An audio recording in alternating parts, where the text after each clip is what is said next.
Matityahu, chapter 26.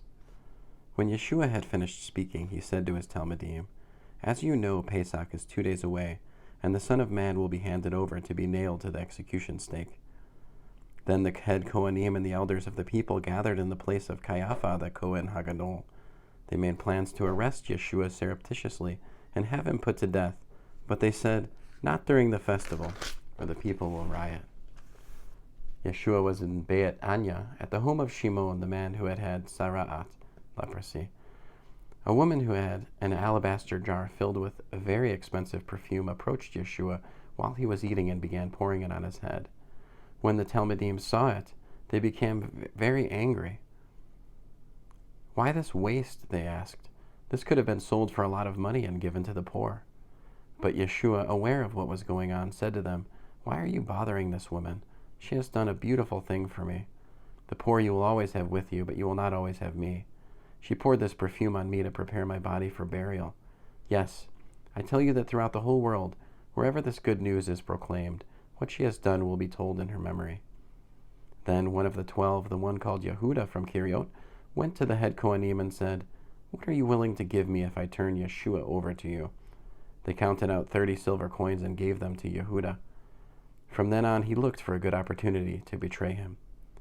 On the first day for matzah, the talmidim came to Yeshua and asked, Where do you want us to prepare your seder?" "Go into the city to so-and-so," he replied, "and tell him that the rabbi says, 'My time is near. My talmidim and I are celebrating Pesach at your house.'" The talmidim did as Yeshua directed and prepared the seder. When evening came, Yeshua reclined with the 12 talmidim, and as they were eating, he said, "Yes, I tell you that one of you is going to betray me." They became terribly upset and began asking him one after the other, "Lord, you don't mean me, do you?" He answered, "The one who dips his matzah in the dish with me is the one who will betray me. The Son of Man will die just as the Tanakh says he will, but woe to that man by whom the Son of Man is betrayed. It would have been better for him had he never been born." Yehuda, the one who was betraying him, then asked, "Surely, Rabbi, you don't mean me?" He answered, "The words are yours." While they were eating, Yeshua took a piece of matzah, made the barakah, and broke it, gave it to the talmidim, and said, "Take, eat, this is my body." Also he gave them a cup of wine, made the barakah, and gave it to them, saying, "All of you drink from it, for this is my blood, which ratifies the new covenant, my blood shed on behalf of many, so that they may have their sins forgiven. I tell you, I will not drink this fruit of the vine again until the day I drink new wine with you in my Father's kingdom." After singing the Hallel, they went out to the Mount of Olives. Yeshua then said to them, "Tonight you will all lose faith in me. As the Tanakh says, I will strike the shepherd down, and the sheep of the flock will be scattered. But after I have been raised, I will go ahead of you into the Galil." "I will never lose faith in you," Kayafa answered, "even if everyone else does." Yeshua said to him, "Yes, I tell you that tonight, before the rooster crows, you will disown me 3 times. "Even if I must die with you," Kayafa replied, "I will never disown you." And all the talmidim said the same thing. Then Yeshua went with his talmidim to a place called Gethsemane and said to them, "Sit here while I go over there and pray." He took with him Kayafa and Zabdi's 2 sons. Grief and anguish came over him, and he said to them, "My heart is so filled with sadness that I could die. Remain here and stay awake with me." Going on a little farther, he fell on his face, praying, "My Father, if possible, let this cup pass from me, yet not what I want, but what you want." He returned to the talmidim and found them sleeping. He said to Kayafa, "Were you so weak that you couldn't stay awake with me for even an hour? Stay awake and pray that you will not be put to the test. The spirit indeed is eager, but human nature is weak." A second time he went off and prayed, "My Father, if this cup cannot pass away unless I drink it, let what you want be done." Again he returned and found them sleeping. Their eyes were so heavy. Leaving them again, he went off and prayed a 3rd time, saying the same words. Then he came to the talmidim and said, "For now, go on sleeping. Take your rest. Look, the time has come for the Son of Man to be betrayed into the hands of sinners. Get up, let's go. Here comes my betrayer." While Yeshua was still speaking, Yehuda, one of the 12, came, and with him a large crowd carrying swords and clubs, from the head cohanim and elders of the people. The betrayer had arranged to give them a signal. "The man I kiss is the one you want. Grab him." He went straight up to Yeshua and said, "Shalom, Rabbi," and kissed him. Yeshua said to him, "Friend, do what you came to do." Then they moved forward, laid hold of Yeshua, and arrested him.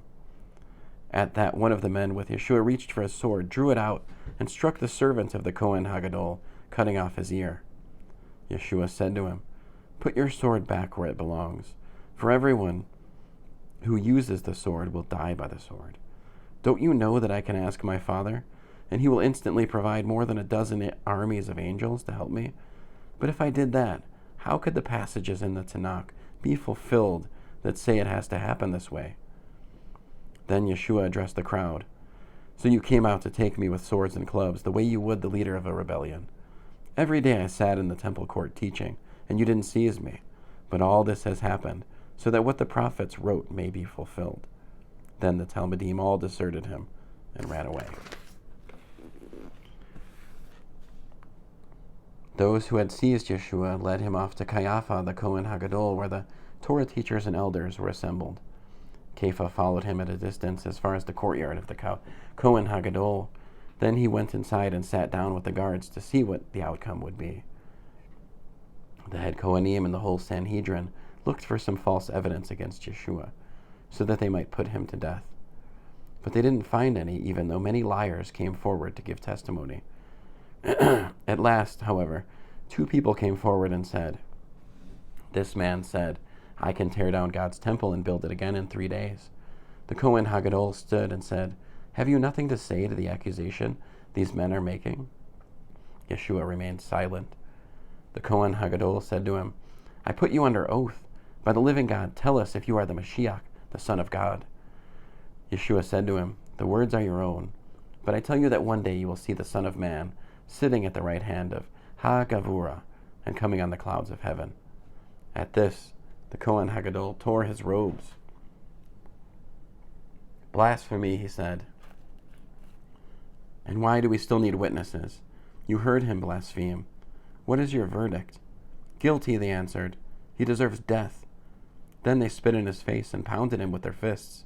And those who were beating him said, "Now you, Messiah, prophesy to us. Who hit you that time?" Kayafa was sitting outside in the courtyard when a servant girl came up to him. "You too were with Yeshua from the Galilee," she said, but he denied it in front of everyone. "I don't know what you're talking about." He went out onto the porch, and another girl saw him and said to the people there, "This man was with Yeshua of Nazareth." Again he denied it, swearing, "I don't know the man." After a little while, the bystanders approached Kayafa and said, "You must be one of them. Your accent gives you away." This time he began to invoke a curse on himself as he swore, "I do not know the man." And immediately a rooster crowed.